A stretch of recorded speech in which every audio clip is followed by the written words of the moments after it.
Bonjour et bienvenue dans la suite de ce cours de tricot. Comme vous le voyez ici, j'ai monté mes mailles. Alors ce n'est pas les mailles que j'avais montées la dernière fois. Si vous faites attention, vous verrez que je n'ai pas fait le petit nœud ici, un petit nœud coulant. Mais ça change vraiment pas grand chose. Donc nous avons ici 10 mailles, parce que c'est un bon nombre pour commencer, pour explorer. Je voudrais d'abord attirer votre attention sur le fait que les deux côtés ne sont pas égaux. Ici, je ne sais pas si vous voyez bien, ça fait des petites lignes. Oh là là, le focus est terrible. On va essayer de faire manuellement. Ah voilà. Ici, vous voyez, ça fait des petites lignes en dessous. Des petites lignes qui vont sur la gauche. Ça fait une petite bordure, une lisière toute mignonne, je trouve. Alors que quand on va de l'autre côté, vous voyez, ça fait des petits boudins. Tiens, en parlant de petits boudins, coucou Laura. C'est pas une insulte, c'est parce que c'est son nom. Je précise. C'est son nom sur Discord et Ravelry. Focus, s'il te plaît. Ah, ça a du mal à focus ici. Voilà, je trouve que je bouge un peu trop. Donc, je sais pas si vous voyez bien, ça fait des petits boudins ici. Il y a la maille et en dessous, il y a une ligne à chaque fois. Ça, ce sont des mailles envers. Quand vous voyez les espèces de petits boudins comme ça, c'est que ce sont des mailles à l'envers. C'est le côté, entre guillemets, un petit peu moche que les gens n'ont pas toujours envie de voir. En vrai, ça peut être très joli quand c'est incorporé dans un motif ou quoi, mais en général, c'est pas le point que les gens préfèrent, tout simplement. Bon, nous avons donc nos mailles en droit et je me rends compte que j'aurais peut-être éventuellement pu faire un rang envers pour que vous voyez mieux, mais ce n'est pas grave. On va continuer. Comme toujours, j'improvise. Alors, pour tricoter les mailles, vous allez avoir besoin de vos deux aiguilles en même temps. Alors, moi, ce que j'aime bien faire, c'est passer le fil autour de mon petit doigt de cette façon. Je recommence. Je passe derrière. Je reviens au-dessus. Hop. Juste pour pouvoir tenir le fil. Parce que si vous essayez de faire une maille, je vais vous montrer en fait. Techniquement, si vous essayez de faire une maille, mais que vous avez trop de fil, que le fil pendouille comme ça va pas le faire en fait. Vous n'allez pas pouvoir faire votre maille parce qu'il y aura trop de fil. Oh, le focus aujourd'hui, c'est terrible. Voilà, vous voyez, si le fil pendouille comme ça, vous ne saurez pas faire votre maille. De la même façon, si le fil est trop serré, vous n'allez pas pouvoir passer autour non plus. Il faut vraiment chercher un petit peu ce qui vous correspond le plus. Certaines personnes prennent le fil avec 3 doigts. L'autre jour, j'ai vu Jérémy, mon ami, qui le tenait avec ce doigt-ci. Pourquoi pas? Certaines personnes préfèrent tricoter en tenant le fil de l'autre main et en contrôlant la tension avec le doigt. C'est vraiment à vous en fait d'essayer, de tester, de tenir le fil de différentes façons en fait et de voir ce qui est le plus pratique pour vous.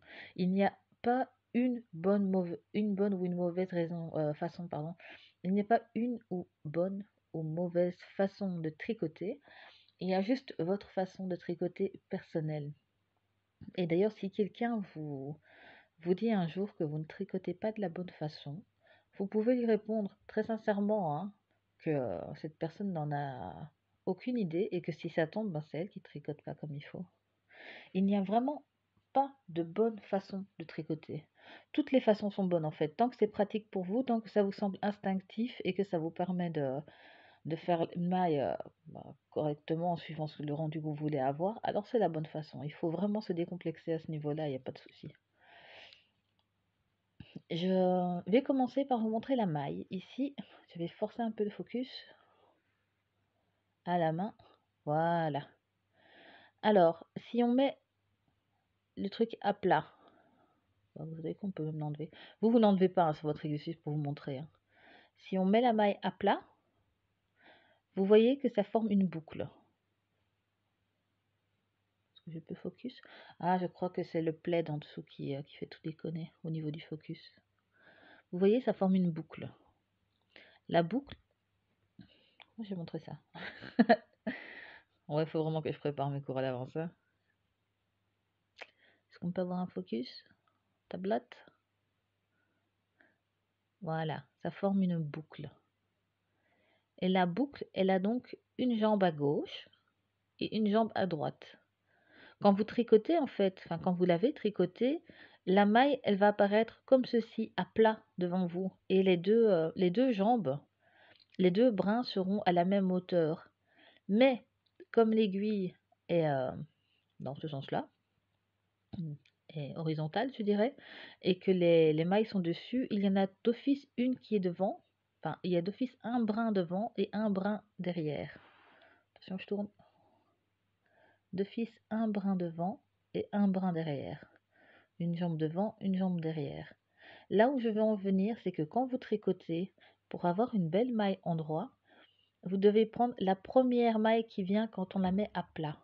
La maille qui est à droite, enfin le brin qui est à droite. Alors ici, comme c'est mon rang de montage, le focus, voilà. Comme c'est mon rang de montage, la jambe qui vient à droite, c'est celle qui est derrière. Mais quand je vais tricoter, ça sera le brin qui sera devant. C'est un petit peu technique. Après, si vous vous trompez, ça change pas grand-chose, honnêtement. C'est juste pour vous aider à visualiser quel brin il faut piquer. Donc, moi, je pique dans le brin de droite et c'est le brin derrière. Alors, vous amenez vos mailles près du bord de l'aiguille. Pas trop parce que sinon il tombe, hein, on est d'accord. Vous tenez votre fil, très important. Vous voyez, il faut qu'il soit tendu, mais pas trop. Avec l'aiguille de droite. Normalement, on tricote toujours de gauche à droite. Si vous tricotez de droite à gauche, c'est pareil, c'est juste que les instructions seront à l'envers pour vous en fait. Mais c'est correct aussi, il n'y a pas de souci. Je dis ça pour les gauchers par exemple. Alors, avec mes aiguilles, je viens faire une croix. Vous voyez là, ça fait une croix dans ce sens-là, dans ce sens-là. Je pique dans la maille, donc entre les deux brins, de façon à attraper le brin de droite, qui est chez moi le brin arrière. Alors, je vais vous montrer ici.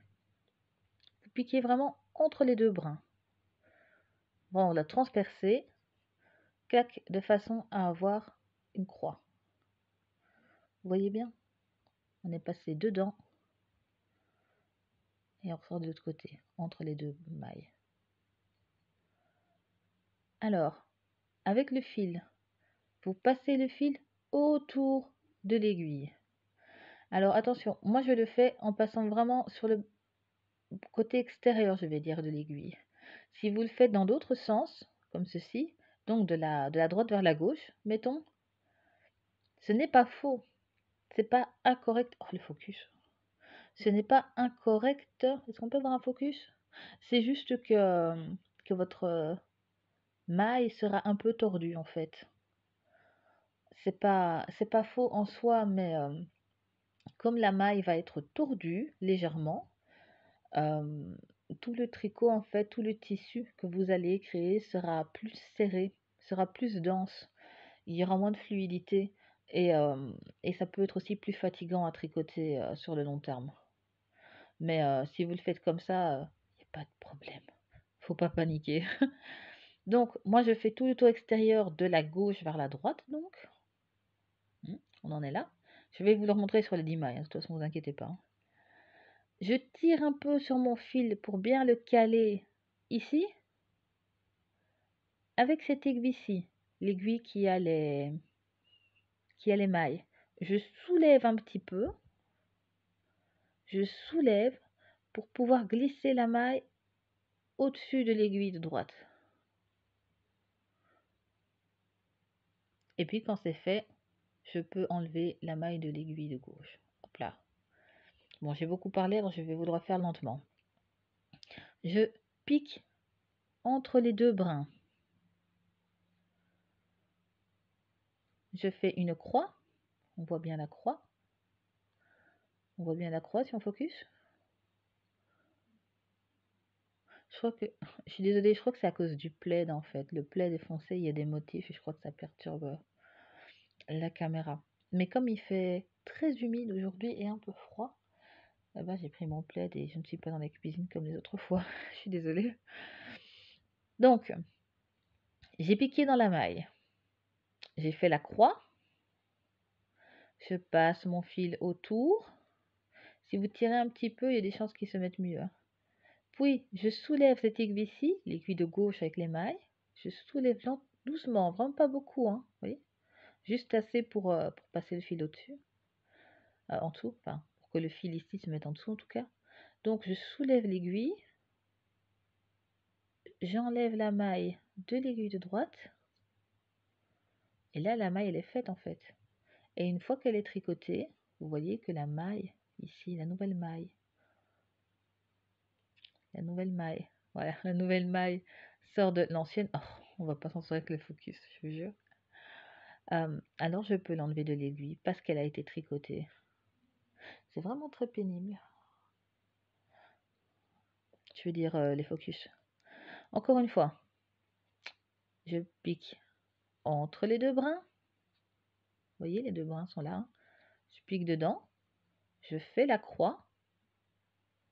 Vous pouvez lâcher à votre aiguille s'il faut. Faut pas avoir peur. Avec le fil, je passe derrière, de gauche à droite.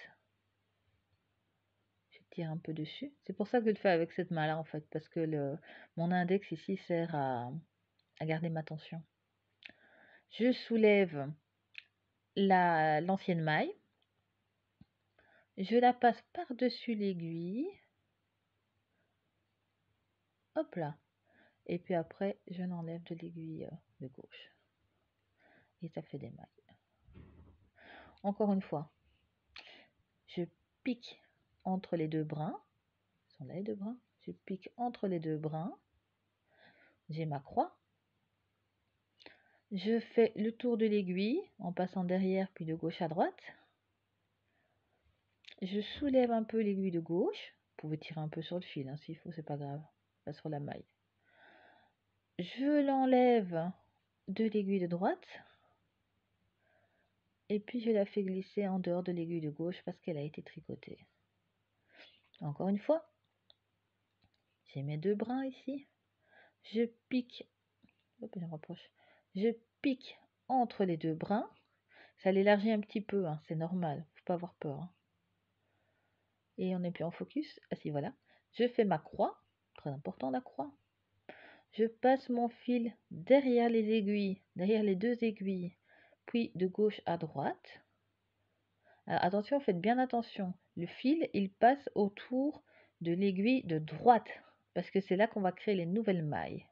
C'est-à-dire que si vous le faites sur l'aiguille de gauche, ça ne marche pas. Si vous le mettez autour des deux aiguilles, ça ne marchera pas non plus. Ça a l'air évident, mais c'est un petit détail. Quand on apprend à tricoter, en fait, rien n'est évident. Parce que si c'était évident pour un ou une débutante, eh ben, elle saurait déjà tricoter, tout simplement. Nous, quand on tricote depuis longtemps, ça nous paraît évident. Ça nous paraît logique parce qu'on connaît, on comprend la mécanique du tricot. Mais quand on débute, le tricot, ça n'est absolument pas évident. C'est ce genre de petits détails en fait qu'on a besoin de s'entendre dire tout simplement. Et je crois qu'on a tous commencé comme ça, du coup il y a pas de problème. Donc je précise bien, hein, je passe le fil derrière les deux aiguilles, puis au-dessus l'aiguille de droite. Je commence à m'emmêler dans les gauches et les droites. L'aiguille qui reçoit les mailles, si vous voulez. Celle-ci, c'est l'aiguille qui donne les mailles, et ça, c'est l'aiguille qui reçoit les mailles. Donc, je passe derrière, puis au-dessus, en allant de gauche à droite, de l'aiguille qui reçoit les mailles. La maille qu'on tricote, on la soulève tout doucement. Voilà, tout doucement. Vous voyez, c'est soulevé, hein, il y a de l'espace. Je pourrais même glisser une troisième aiguille dedans. Petit focus. Merci, la tablette. Voilà, la tablette n'est pas réveillée en fait. Faut lui demander gentiment.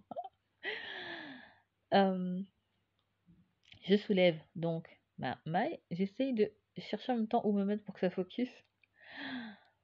Je la passe par-dessus l'aiguille qui reçoit les mailles. On va faire ça, c'est plus simple, hein, celle qui donne, celle qui reçoit. Et puis, comme la maille a été tricotée, comme il y a une autre maille qui sort de cette maille-là, on peut l'enlever de l'aiguille qui donne les mailles. Alors, l'aiguille va nous donner une nouvelle maille. On pique entre les brins avec l'aiguille qui reçoit les mailles. On passe le fil autour de l'aiguille qui reçoit les mailles. On soulève un peu l'aiguille qui donne les mailles pour donner un peu de jeu, en fait, tout simplement. On passe la maille par-dessus l'aiguille qui reçoit. Ou inversement, on passe l'aiguille qui reçoit à travers la maille, ça marche aussi, hein, c'est pareil. Puis on enlève. Je suis désolée, j'ai éternué. Comme quoi, c'est vraiment pas préparé, c'est très spontané. Je suis désolée. J'espère que ça n'a pas fait trop de bruit dans le micro. Bon, l'aiguille qui nous donne des mailles. Encore des mailles, on continue. On pique à travers les deux brins. Enfin, entre les deux brins plutôt. On fait la croix. On passe le fil autour. On tire légèrement sur la maille, ici, sur l'aiguille qui donne les mailles pour avoir un peu de jeu. D'ailleurs, on voit que le fil vient se caler ici au niveau de l'aiguille qui reçoit. On passe la maille par-dessus l'aiguille qui reçoit et puis on l'enlève de l'aiguille qui donne. Encore 3 fois. Essayez de le faire avec moi. En même temps, je veux dire. On regarde bien où sont les deux brins de la maille. On pique entre les deux. On passe le fil autour de l'aiguille qui reçoit. Le fil est là. On tire un petit peu avec l'aiguille qui donne. Puis on passe la maille mère, si vous voulez tout savoir, par-dessus l'aiguille qui reçoit et on enlève la maille. On pique entre... Ça a l'air compliqué parce que quand je raconte comme ça, j'ai l'impression qu'il y a énormément d'étapes, mais quand vous tricotez depuis un moment, ça devient vraiment naturel en fait. Là, je décompose vraiment en beaucoup d'étapes pour être sûr que vous compreniez la mécanique, mais en vrai, quand vous le faites, ça va tout seul, hein. Au début, ça va être un petit peu compliqué parce que vous n'allez pas être trop sûr de où piquer, vous n'allez pas être sûr de comment passer le fil, où le passer. Et il est possible que vous perdiez même des mailles à un moment. Mais c'est pas grave. C'est pas grave du tout en fait. Quand on apprend à tricoter, ce sont des choses qui arrivent, c'est totalement normal. Je suis passée par là, les autres sont passés par là, on est tous passés par là. Et c'est pour ça que dans la vidéo matérielle, je mettais bien l'accent sur le fait que prendre du fil vraiment pas cher, vraiment, j'allais dire bas de gamme, mais non, c'est pas le mot parce que c'est un peu dédaigneux. Du fil vraiment très très accessible si vous voulez du fil synthétique par exemple, du fil de coton pas cher, ce genre de choses et des aiguilles bien de base. Vraiment le moins cher possible en fait, c'est parfaitement correct parce que de toute façon vous allez apprendre, vous allez faire des erreurs, vous allez défaire et, euh, et vraiment ça vaut pas la peine de se ruiner au début parce que quand on apprend, c'est faire beaucoup d'erreurs pour savoir comment ne pas faire une maille jusqu'à ce que finalement vous ayez le déclic et vous compreniez comment bien la faire en fait. Et à partir de quand vous saurez bien les faire, à partir de quand vous connaîtrez certains points qu'on verra un peu plus loin, euh, alors éventuellement oui vous pourrez, si vraiment vous y tenez, acheter du fil plus cher. Ou alors juste rester avec des fils qui ne sont pas chers, qui sont très colorés, qui sont très abordables, qu'on trouve très facilement, c'est très bien aussi en fait. Bon, on recommence donc. Et n'ayez pas peur de vous tromper, c'est pas grave. Dites-moi si vous vous êtes trompé, c'est absolument pas grave. Moi aussi, hein. Même moi encore maintenant, parfois je me trompe, hein. Il faut pas croire, hein. Je disais l'autre jour à ma copine Flo, le fait de bien tricoter, c'est pas vraiment une question de ne pas faire d'erreurs, c'est plutôt une question de savoir cacher ses erreurs. C'est-à-dire que oui, parfois on fait des erreurs, parfois on se trompe, et bien quand on sait bien tricoter, entre guillemets, on fait quand même des erreurs. C'est juste qu'on apprend à bien les cacher. C'est tout. Mais vraiment, n'ayez pas peur de dire je me suis trompée, c'était compliqué, ou de recommencer la vidéo à zéro, même si elle est déjà très longue, on est déjà à presque 20 minutes. C'est très très long. Mais n'hésitez pas même à poser des questions s'il faut et j'y répondrai. Bon, donc on va essayer de faire les 2 dernières mailles. On a donc les 2 brins, vous les voyez bien ici, pour une fois on est focus. La tablette, je crois qu'elle en a marre, alors elle fait des bonnes vidéos, elle fait des bons focus. On pique entre les 2 brins, ça fait une croix, vous voyez, avec la maille qui est ici de travers. On passe le fil autour de l'aiguille qui reçoit, hein. D'abord derrière, c'est toujours le même geste que je fais, vous perdez pas. D'abord derrière l'aiguille, puis par-dessus de gauche à droite. Et encore une fois, si vous le faites dans l'autre sens, c'est bon aussi, ne vous inquiétez pas. Puis, je tire légèrement vers le haut avec mon aiguille qui donne, pour donner un peu de mou, pour élargir un peu la maille, mais pas trop. Je l'amène jusqu'en haut de l'aiguille qui reçoit et j'enlève la maille. Et là, la nouvelle maille est créée avec le fil. Vous voyez, hein? Si on peut focus, s'il vous plaît. Voilà. Vous voyez, la nouvelle maille est créée et le fil est directement sur mon doigt. Puis, on enlève l'aiguille de la maille qui donne. Attention de bien tenir la dernière maille parce que sinon il est facile de la perdre. Si vous perdez votre maille, ne paniquez pas. Ne tirez sur rien, c'est pas grave. Si vous perdez votre maille elle est là, elle peut pas partir à Ibiza sans vous, voyez. Il suffit de simplement, attends, je regarde ce que je fais. Il suffit de simplement remettre l'aiguille dedans, et de mettre votre doigt dessus pour la tenir et tout va bien. Vraiment, ne vous inquiétez pas si vous perdez votre maille. Surtout avec du synthétique en plus, c'est extrêmement facile de les récupérer. Franchement, n'ayez pas peur. On va faire la dernière. La dernière, elle a l'air un peu bizarre chez moi parce que je n'ai pas fait le nœud en dessous. Focus. Merci. Non, pas focus. Voilà. Elle a l'air un peu bizarre parce que j'ai pas fait le nœud en dessous. J'ai directement fait une boucle. C'est parce que moi, je préfère faire comme ça en fait. Mais si vous faites le nœud, c'est très bien aussi. C'est même plus facile pour vous. Donc, on regarde la maille. Les 2 brins. On pique entre les deux. On a la croix.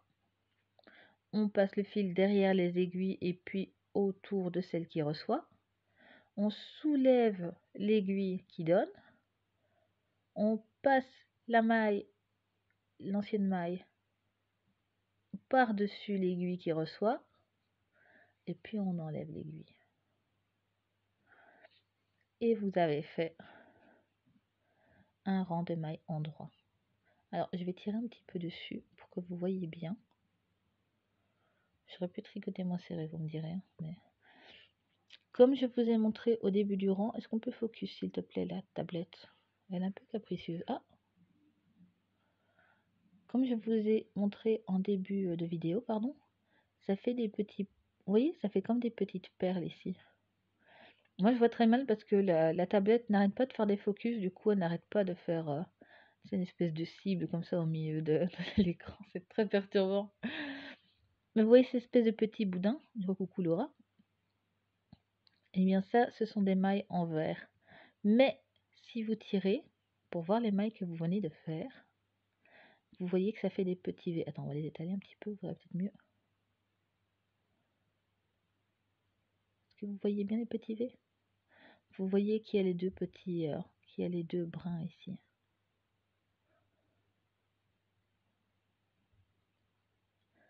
Je crois que ce sera plus flagrant sur les autres vidéos. Bon, ce sont donc les mailles en droit. Je pense que je vais vous parler là tout de suite, juste après, du point mousse parce que ce sera facile.